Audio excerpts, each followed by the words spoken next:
As it is the end of the month, VivziePop and the Hazbin Hotel Twitter account have given us 5 new fully animated previews of the upcoming season of Hazbin Hotel.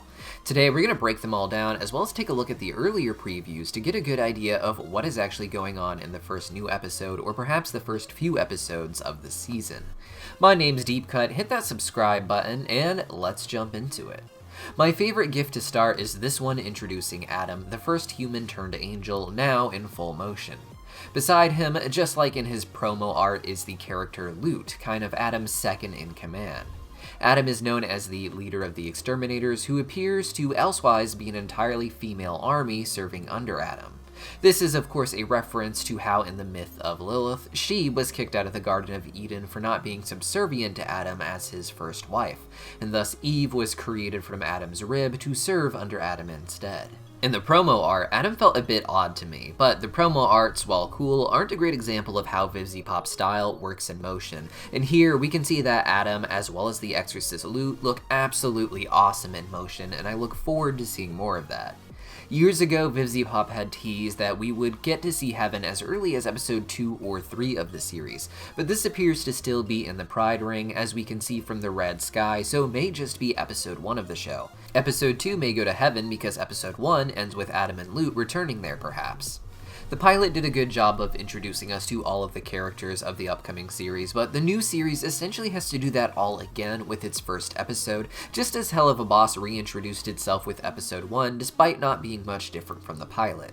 In Hazbin Hotel, the pilot introduced most of the characters by having them show up at the hotel, so I imagine this new series premiere will instead introduce the characters again as tenants and workers who have been there for some time now. One of the gifts we received was of Vaggie and Charlie singing, likely in a romantic duet, and I imagine this to be early in the episode, perhaps being interrupted by the behavior of one of their many guests at the hotel. Charlie is very invested in this hotel idea, but Vaggie seems to be pulled along by Charlie. Even at the end of the pilot, we can see that Vaggie doesn't seem so sure about what they've gotten themselves into, but puts on a smile for Charlie when she is looking. The guests, I think, will serve as a tension between Charlie and Vaggie, with Vaggie on defense and ready to throw the guests out, and Charlie constantly having to defend them.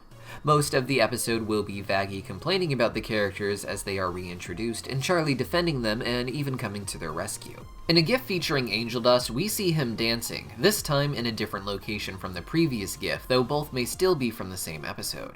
Either way, it is nice to know Angel will be getting different outfits as we can see, and his dancing seems like it will be a regular feature in the series. A wild addition to this GIF set is yet another shot featuring Overlords, this time having Valentino and Vox together. Despite them being a romantic couple and business partners, we never seem to really get them animated together in such full form, and it will be nice to get a formal introduction to the two of them as characters, instead of the glimpses and stuff we mostly get so far. Valentino is of course the biggest adult film producer in hell, and when not having Angel star in those films, he's having Angel perform at his clubs or even working on the side of the street. Valentino doesn't appear to have any true romantic feelings for Angel, though so far he appears just as aggressive to Vox as he has been to Angel, with their social media posts being largely about the feuds they have, with Valentino even breaking Vox's screen for getting a food order wrong. Previously, we got to see Vox appearing in front of Alistair as he does some sort of radio show, with Vox glitching out because of some Alistair-based error. Vox seems to have an interest in Alistair for his power over radio, but also may have it out against Angel because of how much Valentino values Angel, for lack of a better word. It's fun to finally see these two overlords really interacting, as I think a lot of the problems in the series will be about that cross of Vox's desires to grow as a business empire and his petty feelings for Valentino, who has him and Angel both trapped in a toxic cycle. In the previous gift sets, we got to see a lot more of the other hotel guests. One shot, for instance, had Angel and Vaggie seemingly commenting on Sir Pentious talking in his sleep. Sir Pentious attacked the hotel at the end of the pilot, but was wrecked by Alistair. During the end credit sequence, however, we saw that Sir Pentious survived and now apparently has made his home in the hotel. I imagine him there wanting revenge on Alistair and such, but Charlie may simply allow him to stay there with the hopes that she can help him turn away from his life of sin at some point. Another GIF in the previous set showed Husk backing away from some sort of rooftop disaster, with Vaggie trying to throw Nifty out, and Charlie grabbing on to save her, Nifty smiling the entire time. This, I hope, connects to the shot we discussed at the beginning of the video of Adam and Lute. The sky is considerably darker in their shot, but it gives me the feeling it is all connected. The pilot took place right after the annual extermination, during which Adam and his exorcist came down to kill as many Earthborn sinners in Hell as they can.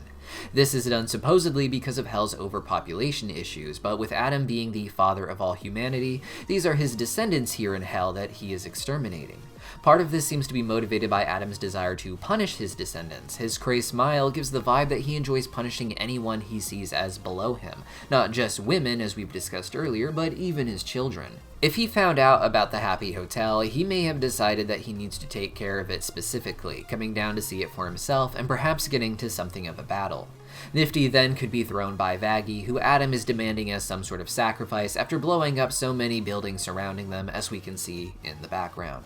This could be how Adam ends up taking the story of the hotel up to heaven in episode 2, where we will perhaps see how the other angels react to the idea, and what little hope they will dangle in front of Charlie for this experiment as the series continues.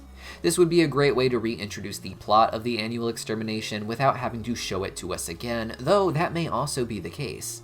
The original pilot started after the extermination, but the pilot may not be 100% canon to the series when it comes out, with them starting the show on the night of the annual extermination again, hence why Adam and Lute may be here.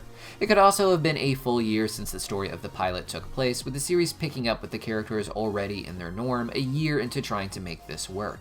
Perhaps part of what Vaggie is butting heads with Charlie over is how they've made virtually no progress in the year, only learning more about their guests without doing anything to change their sinful behavior so far.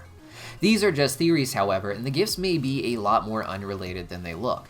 Hazbin Hotel seems like it's been in full swing of production for a while, and these previews may be spaced out over the first few episodes as opposed to just the new upcoming first episode. As far as the release date goes, the last we heard was that it would come out in summer, with Helluva Boss also announcing it will release 4 new episodes from spring to summer. This likely means that Hazbin Hotel will have weekly episodes instead of a full season drop, as if there was a full season drop, it would make sense to space these Helluva Boss episodes after Hazbin Hotel as well. Instead, we will probably get 4 episodes of Helluva Boss here on YouTube between March and summer, then in late summer start getting weekly episodes of Hazbin Hotel on whatever streaming service or network has picked it up. Perhaps after which, Helluva Boss will return again with its near monthly releases. But what do you guys think? Let me know your theories on episode 1 and these new previews in the comments down below, and I'll see you guys soon.